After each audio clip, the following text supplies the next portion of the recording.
오늘 드디어 이제 룻기의 마지막을 장식하는 날입니다. 혹 예배에 많이 참여하지 못했더라 하더라도 오늘 말씀 들으면 룻기 처음부터 끝까지 다 들은 것과 같은 또 시간이 될 줄로 믿습니다. 여러분, 오늘 우리나라는요, 오래전부터 남아 선호 사상이 굉장히 강했습니다. 이제 제가 이런 막 말씀을 준비하다가 그럼 우리나라만 유독 남아 선호 사상이 강한가 이렇게 봤더니 그렇지 않더라고요. 다른 나라들도 이 남자 아이들을 선호하고 아들 낳는 걸 더 좋아하는구나라는 걸 알게 됐습니다. 불과 저의 기준으로 한두 세대만 올라가도, 저희 할머니 할아버지 세대만 되더라도 이런 생각이 굉장히 강해서 아들과 딸을요 아주 심하게 차별 대우를 했습니다. 교육에 있어서도 아들이 먼저였고요, 음식을 먹을 때에도 아버지와 아들이 겸상하고 어머니와 딸은 다른 상에서 먹었습니다. 고기 반찬이 나오면 누구 먼저 드려야 돼요? 아버지 먼저 드려야 되는 거예요. 그리고 아들 줘야 하는 겁니다. 제가 우리 교회에 부임하고 와서 이렇게 신방을 하다 보면은 이 남아 선호 사상 좀 더 분명하게 표현하면 남존여비, 남존여비 사상으로 힘겨운 시간을 보냈던 우리 권사님들을 만납니다. 시집 와서 아이를 낳았는데 아들을 못 낳는다고 시어머니가 며느리를 얼마나 구박했는지 모릅니다. 제가 그래서 막 인터넷을 찾다가 옛날 TV라는 프로그램을 보니까 이런 장면이 있어서 제가 캡처를 했는데, 저 가정이 딸만 7을 낳은 집에 인터뷰를 하는 거예요. 딸이 많은 7명을 낳았어요. 근데 여기에 뭐라고 자막이 뜨냐면은 아빠를 인터뷰를 딱 하는데 이렇게 나와요. 칠공주 창조주. 와, 칠공주 창조. 아들을 낳고 싶어서 좀 낳아보려고 열심히 자녀를 낳았는데 계속 딸만 7을 낳은 거예요. 뭐 저 사람뿐만 아니라 우리 교회 안에도 그런 분들이 몇몇 있습니다. 그 권사님들을 만나서 이야기를 하면은요, 상처가 얼마나 심한지 세월이 한참 흘렀어도 이 권사님이 아주 생생하게 기억하는 거예요. 권사님 이야기를 들어보면은 마치 어제 일어난 일 같이 이야기를 하세요. 그 생동감이 넘쳐 흘러요. 그리고 그 권사님을 다시 가서 신방을 하잖아요. 그러면 지난번에 이야기했던 걸 토시 하나 틀리지 않고 똑같은 이야기를 또 하시는 거예요. 이야, 기가 막히더라고요. 너무나 생생하게 기억하는 거예요. 힘들었다는 거예요. 그만큼 상처가 너무나 크다는 겁니다. 이제 세상이 점점 좋아지면서 사실 뱃속에 있을 때 이 남녀 성별을 구별할 수 있게 되다 보니까 중국에서 이런 일이 일어났어요. 남자아이만 자꾸 출산하다 보니까 3천만 명의 남성들이 결혼할 여자가 없대요. 중국에 남자아이만 너무 많이 낳다 보니까 결혼할 배우자가 없는 거예요. 그러니까 얼마나 심각한지 아시겠죠. 그러나 이제 지금은 어떻죠? 여러분, 남자 여자의 성별을 결정하는 건 여성에게 있어요, 남성에게 있어요? 남성에게 있어요. 이제 더 이상 그런 걸로 시어머님들이 며느리를 구박하면 잘못 알고 계시는 거예요. 며느리 문제가 아니라 아들에게 있는 거예요. 그건 아들에게. 그래서 이제 그런 부분들이 많이 사라지게 되었는데, 그때는 잘 몰라서 그랬습니다. 더 나아가서 지금은 아들도 좋지만 이젠 어때요? 딸바보 아버지들이 많아진 세대입니다. 그래서 뭐 아들이든 딸이든 어쨌든 자녀가 있다라는 것만 해도 좀 자녀를 낳지 않으려고 하는 시대가 되었으니 뭐 굉장히 심각해졌죠. 딸바보 중에 한 사람도 저입니다. 여러분, 같은 맥락에서 제가 오늘 말씀을 이렇게 묵상하다가 들어온 단어가 하나 있습니다. 그게 뭐냐면 오늘 말씀의 제목처럼 일곱 아들보다 귀한 며느리.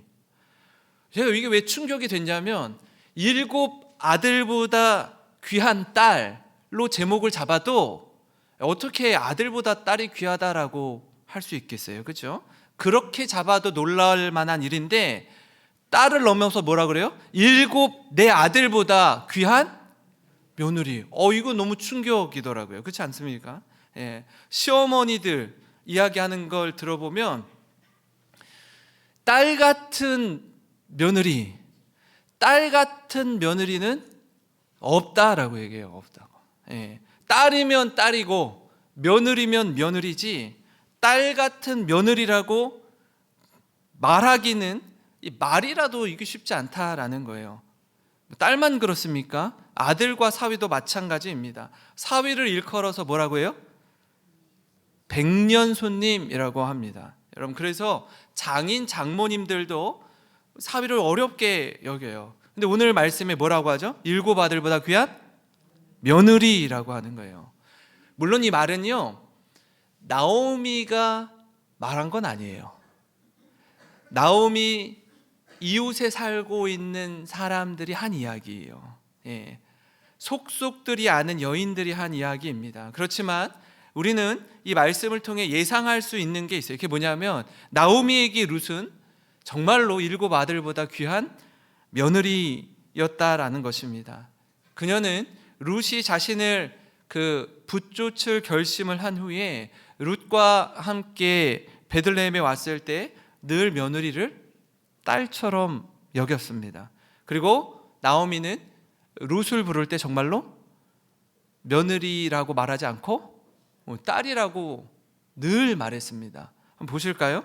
2장 2절입니다. 2장 2절에 보시면 이렇게 말합니다. 모압 여인 룻이 나오미에게 이르되 원하건대 내가 밭으로 가서 내가 누구에게 은혜를 입으면 그를 따라서 이삭을 줍겠나이다 하니 나오미가 그에게 이르되 같이 읽습니다.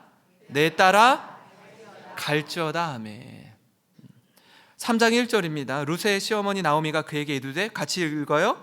내 딸아 내가 너를 위하여 안식할 곳을 구하여 너를 복되게 하여야 하지 않겠느냐. 그래서 내 딸아라고 얘기합니다. 3장 18절입니다. 이에 시어머니가 이르되 같이요.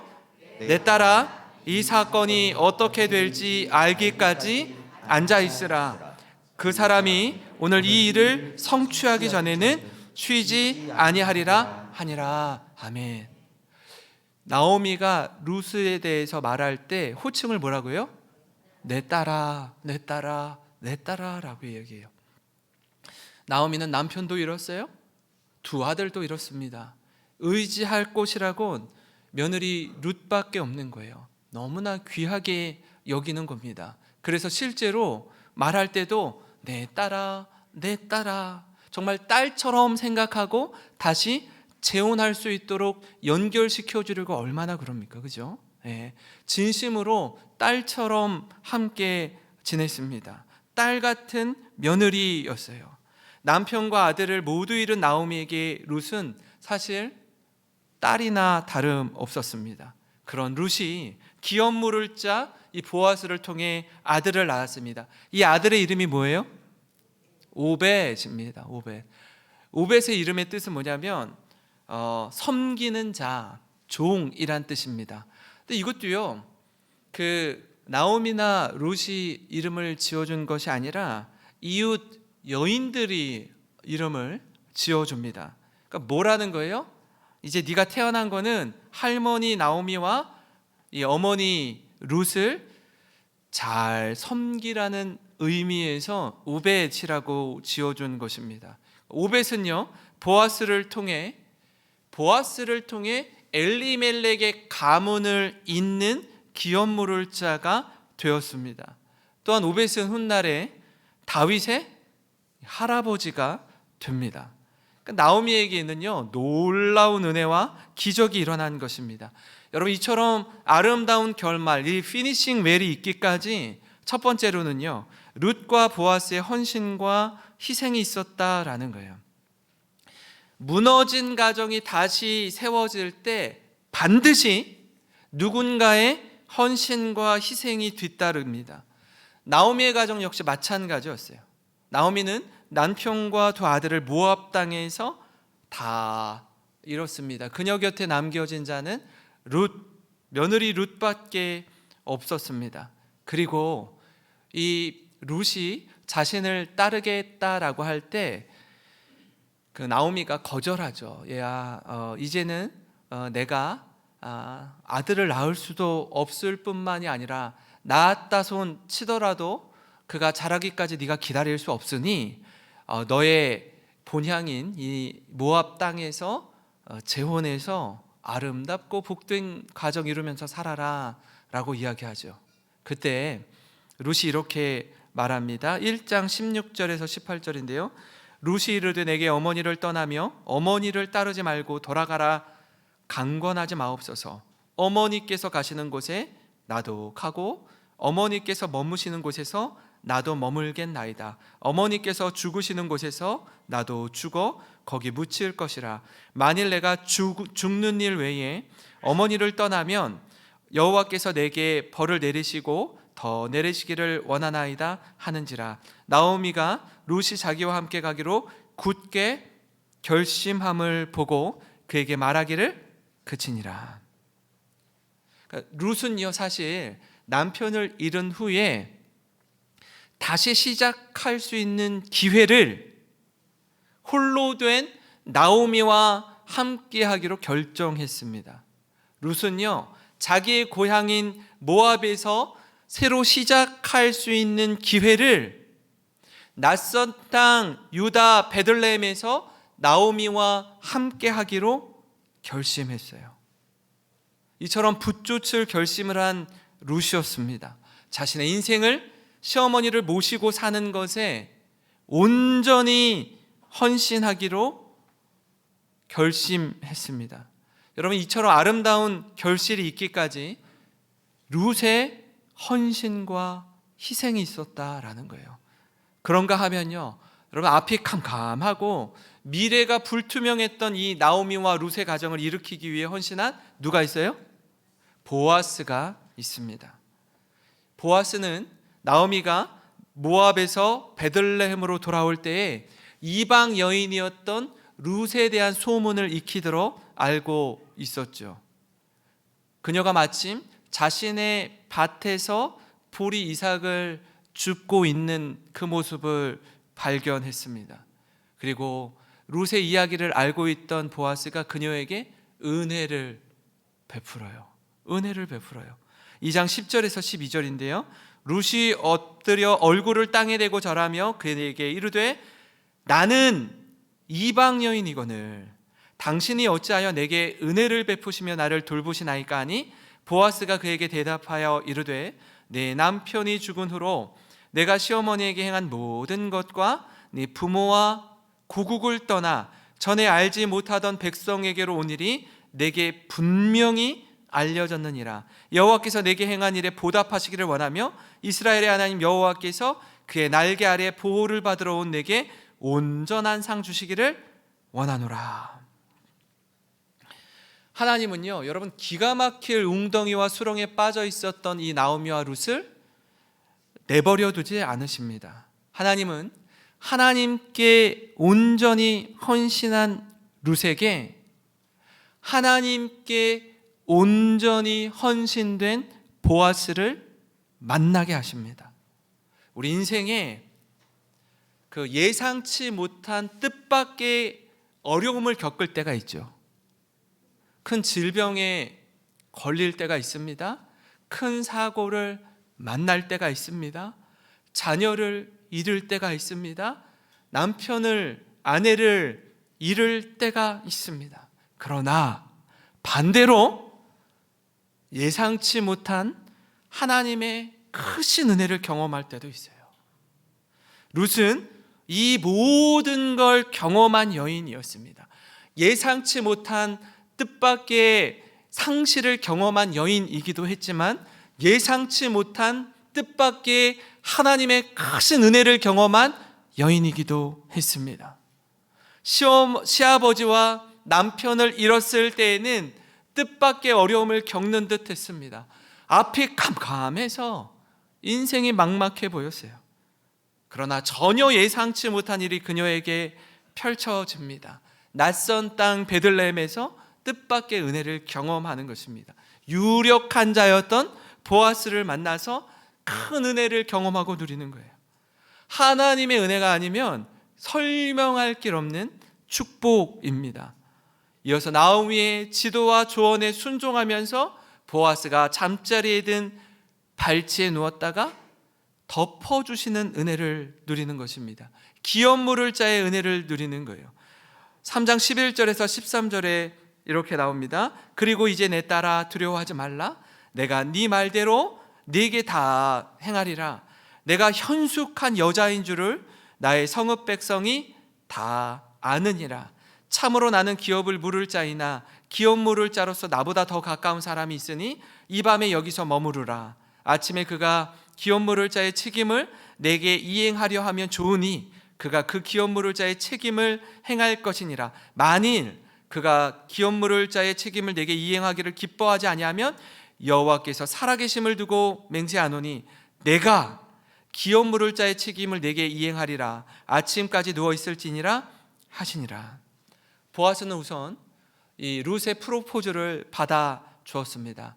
그러나 일의 순서가 있죠. 기업 물을 자 2순위였던 보아스는 아침부터 룻과 나오미를 위해 열심히 일하기 시작합니다. 그리고 기업 물을 자 1순위를 만나서 또 그에게 이야기를 하죠. 여러분, 이처럼 우리 인생은요, 끝날 때까지 끝난 게 아닙니다. 이 전설의 그 메이저리그 뉴욕 양키스의 포수였던 요기 베라가 한 말이 끝날 때까지, 야구는 끝날 때까지 끝난 게 아니라라고 합니다. 야구도 그렇다면 우리 인생은 어떻게 했습니까? 하나님이 어떻게 우리의 인생을 빚어가실지는요, 아무도 모릅니다. 그렇기에 여러분, 지금 이 순간 남들보다 조금 더 가졌다라고 해서, 조금 더 높은 자리에 있다라고 해서 교만할 필요 없습니다. 반대로요, 지금 내가 남들보다 좀 부족하고 남들보다 좀 가진 게 없고 내 인생에 바닥을 치고 있다라고 해서요, 너무 낙심할 것도 없습니다. 우리가 할 수 있는 건 그저 그 자리에서, 있는 자리에서 겸손히 주님과 동행하는 것입니다. 아무도 알아주지 않는 것 같고, 아무도 모르는 것 같고, 아무도 내게 관심 않는 것 같아 보이는 그 상황에서도요, 그저 묵묵히 내게 맡겨진 일, 내가 할 수 있는 최선을 다해 일하다 보면요, 하나님이요, 하나님의 사람을 통해서 그 사람을 건져주세요. 웅덩이와 수렁에서 끌어올려 주신다고요. 전혀 예상치 못한 하나님의 놀라운 은혜를 베풀어 주십니다. 사랑하는 성도 여러분, 아름다운 결말이 있기까지 헌신과 희생이 뒤따릅니다. 때로는 어려운 상황에 놓일지라도, 때로는 말할 수 없는 탄식 가운데 있을지라도 아름다운 결말, 이 피니싱 웨이를 이루실 하나님을 기대하며 주저함 없이 헌신과 희생의 길을 걸어가시는 우리 모든 성도님 되시길 주님의 이름으로 축원합니다. 그런가 하면요, 여러분, 이 아름다운 결말이 있기까지 다른 한 가지 뭐냐면, 피할 수 없는 현실을 정면으로 돌파한 나오미의 굳은 결심이 있었다라는 거예요. 사실 나오미는요, 베들레헴에서 부요한 가정이었습니다. 당시에 베들레헴에 가뭄이 있자 모압으로 이민을 갈 만큼 재정적인 여유와 풍족한 삶을 누렸습니다. 예나 지금이나 이민을 가는 건 결코 쉽지 않습니다. 어느 정도 좀 여유가 있지 않으면요, 이민은 꿈도 꾸지 못합니다. 지금 다들 기근에 허덕이고 있는데 누구인들 이곳을 떠나서 풍족한 곳으로 가고 싶지 않겠습니까? 사람의 마음은요, 다 비슷비슷합니다. 그렇게 모압으로 이민 가는 나오미의 가정을 바라보면서 이웃들이 얼마나 부러워했겠어요. 그죠? 그런데 시간이 흐르고 나오미는 이 모압 땅에서 남편과 두 아들을 모두 잃어버립니다. 남겨진 사람은 두 며느리뿐이었습니다. 근데 이야기를 들어보니까 수년의 세월이 지난 후에 베들레헴이 가뭄과 가난으로부터 회복되었다는 소식이 들려옵니다. 다시 돌아가고 싶어요. 고향으로 가고 싶은 거예요. 그 사람 신기하죠? 여러분, 나이가 들고 모든 걸 다 뒤로 한 다음에는요, 자신의 고향으로 가고 싶어하는 회귀 본능이 사람들에게도 있습니다. 제가 신방하다 보면 가끔 이래요. 군산에서 태어나서 자라서 서울로 가셨다가 다시 군산으로 오신 분들이 꽤 있습니다. 고향으로 오고 싶은 거예요. 고향으로. 나오미에게도 그런 마음이 있었어요. 근데 용기가 나질 않는 거예요. 지금 살고 있는 이 모압 땅에서 다 잃었기 때문입니다. 모압에서 철저히 무너졌기 때문이에요. 이 모습으로 돌아가면 사람들이 수군거릴 게 분명합니다. 이 모습으로 베들레헴에 가면 사람들의 비웃음을 살 게 틀림없습니다. 이 모습으로 돌아가려면 적지 않은 용기가 필요한 거예요. 이 현실을 정면 돌파할 용기가 필요한 겁니다. 그래서 굳은 결심과 각오를 가지고 나오미는 베들레헴으로 가는 것입니다. 19절부터 21절을 보시면 이렇습니다. 이에 두 사람이 베들레헴까지 갔더라. 베들레헴에 이를 때 온 성읍이 그들로 말미암아 어떻게 해요? 떠들며 이르기를, 야, 당신이 나오미 맞아요? 이가 나오미냐 하면서 손가락질하는 거예요. 거지가 돼서 돌아왔거든요. 나오미가 그들에게 이르매 나를 나오미라 부르지 말고 나를 마라라 부르라. 이는 전능자가 나를 심히 괴롭게 하셨음이니라. 내가 풍족하게 나갔더니 여호와께서 내게 비어 돌아오게 하셨느니라. 여호와께서 나를 징벌하셨고 전능자가 나를 괴롭게 하셨거늘 너희가 어찌 나를 나오미라 부르느냐 하니라. 나오미란 이름의 뜻이 뭐였죠? 기쁨이었습니다. 기쁨을 다 잃어버렸다는 거예요. 마라는요, 슬픔, 씀 이런 뜻이에요. 나오미는 충분히 예상했습니다. 자신이 베들레헴으로 돌아가면 어떤 일이 펼쳐질지 이미 여러 차례 머릿속으로 시뮬레이션을 돌려봤어요. 아, 사람들이 이렇게 반응하겠지? 이렇게 조롱하겠지? 이렇게 수군거리겠지? 그렇지만 나는 돌아갈 거야 하고 갔어요. 근데 머릿속으로 시뮬레이션을 한 대로 정말 그 일들이 눈앞에 생생하게 펼쳐지는 거예요. 여러분, 어떤 일이 펼쳐질지 이미 알고 마음의 준비를 하고 단단히 각오하고 돌아가도 그 일이 실제로 내 눈앞에 펼쳐지면요, 사람의 멘탈이 무너질 수 있어요. 힘든 거예요. 그거는요, 쉽지 않습니다. 그러나 그 모든 걸 정면 돌파하기로 하는 겁니다. 여러분, 이렇게 하는 거예요? 결코 쉽지 않습니다. 사람의 눈치를 보고 사람의 비아냥과 수군거림을 듣고서 가는 거 쉽지 않아요. 그러나 그녀는 그들뿐 아니라 눈에 보이지는 않지만 나의 인생을 인도하시는 빛 되신 주님 앞으로 나아가는 것입니다. 우리도요, 이런 일을 마주할 때가 있습니다. 나오미만 그렇습니까? 우리도 그래요. 나름 잘 살았는데 어려움 없이 남에게 손 벌리지 않고 평탄한 인생을 살아왔는데 뜻하지 않은 어려움으로 인해서 고난이 지속될 때가 있습니다. 이게 힘든 게 뭐냐면 이 가난의 끝이, 이 고난의 끝이 언제인지 알기라도 한다면 그날을 손꼽아 기다리면서 소망을 갖고 버티겠는데 끝을 알 수가 없는 거예요. 그런 가운데, 고통 가운데 살아가는 이들이 있습니다.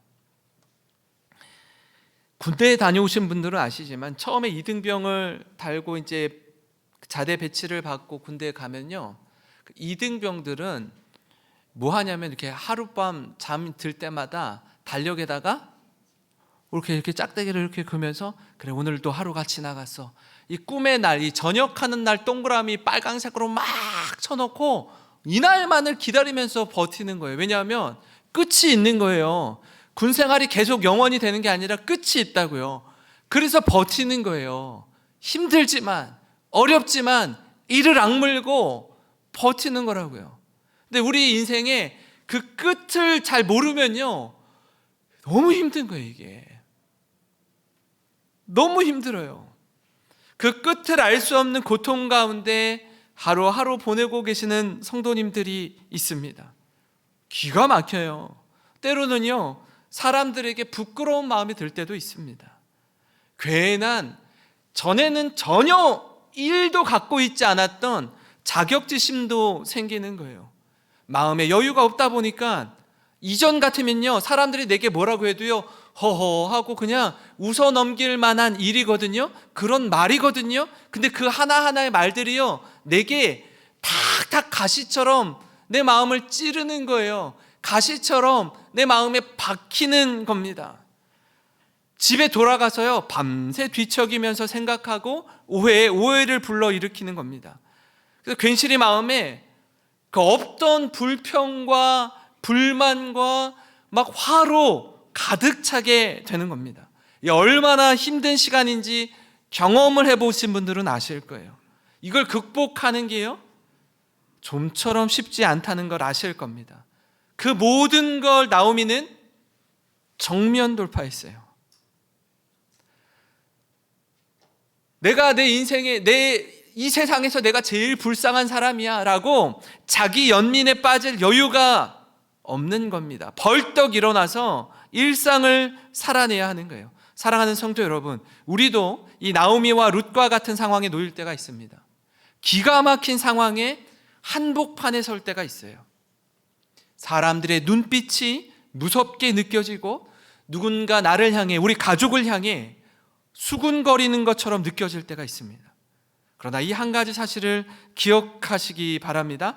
사람은 우리를 떠나도, 등지고 돌아설지라도 하나님은 우리를 기억하시고 붙드시고 회복시키는 분이심을 믿으시기 바랍니다. 그렇게 이 넘어진 자리, 무너진 자리에서 어그러진 무릎을 일으켜 세우고 주님의 크신 은혜를 힘입어 살아가는, 소망을 갖고 살아가는 우리 모든 성도님 되시길 주님의 이름으로 축원합니다. 마지막으로요, 여러분, 아름다운 결말이 있기까지 이 모든 걸 바라보시고 힘주시는 하나님이 계시다라는 거예요. 제가 이 룻기를 갈무리하면서 우리가 이 한 가지 사실을 꼭 기억했으면 좋겠습니다. 우리의 모든 걸 아시고 바라보시는 하나님이 계시다라는 거예요. 룻과 같은 우리를 긍휼히 여기셔서 친히 기업 물을 자가 되어주시는 하나님이 계시다라는 겁니다. 나오미와 룻에게 보아스는 기업 물을 자였습니다. 자신의 무너진 기업을 다시 일으켜 세우는 자였습니다. 그렇기에 보아스를 통해 룻은 아들을 낳게 되는데요, 4장 13절부터 15절입니다. 이에 보아스가 룻을 맞이하여 아내로 삼고 그에게 들어갔더니 여호와께서 그에게 임신하게 하심으로 그가 아들을 낳은지라. 여인들이 나오미에게 이르되 찬송할지로다. 여호와께서 오늘 내게 기업 물을 자가 없게 하지 아니하셨도다. 이 아이의 이름이 이스라엘 중에 유명하게 되기를 원하노라. 이는 내 생명의 회복자이며 내 노년의 봉양자 곧 너를 사랑하며 7 아들보다 귀한 내 며느리가 낳은 자로다 하니라. 13절 말씀처럼 아들을 주시는 분이 누구예요? 하나님이에요. 하나님. 하나님이 아들을 주신 거예요. 기적이요, 은혜입니다. 설레임이요, 기쁨입니다. 나오미와 룻이 얼마나 기뻤겠습니까? 그 기쁨은 이루 말할 수가 없을 거예요. 뿐만 아니라 나오미가 베들레헴으로 돌아올 때, 이가 나오미냐? 야, 당신이 나오미입니까? 어쩌다가 이 모양 이 꼴이 되었습니까? 라고 조롱했던 여인들, 수군거리던 이웃 여인들마저도 이제는 함께 기뻐하고 축하해 줍니다. 전에는 이 상황이 화였는데 이제는 화가 변하여 복이 된 것입니다. 인생 역전이 일어난 거예요. 하나님의 은혜가 충만히 임한 순간입니다. 심지어 이웃 여인들이 아예 이름까지 지어주는데요. 16절 17절 우리 같이 읽겠습니다. 시작. 나오미가 아기를 받아 품에 품고 그의 양육자가 되니 그의 이웃 여인들이 그의 이름을 지어주되 나오미에게 아들이 태어났다 하여 그의 이름을 오벳이라 하였는데 그는 다윗의 아버지인 이새의 아버지였더라. 아멘. 그러니까 오벳이란 이름은 나오미나 룻이 짓지 않았어요. 누가 지어요? 이웃 여인들이 지어준 이름이에요. 이웃 여인들이 지어줬다고요. 그 오벳은 훗날 다윗의 할아버지가 됩니다. 그리고 아브라함과 다윗의 자손으로 예수님이 나십니다. 마태복음 1장 1절에 아브라함과 다윗의 자손 예수 그리스도의 계보라 족보가 나오는데요. 1장 5절 6절 보면 이렇습니다. 살모는 라합에게서 누구를 낳아요? 라합이 누군지 아시죠? 예, 기생 라합을 말합니다. 여리고성에 있었던 라합을 얘기해요. 살못은 라합에게서 보아스를 낳고 보아스는 룻에게서 오벳을 낳고 오벳은 이새를 낳고 이새는 다윗 왕을 낳으니라. 여러분, 시어머니 나오미를 향한 룻의 순종이 훗날 보아스를 통해 어떻게 역사의 한 페이지를 아름답게 장식하는지 보여줍니다.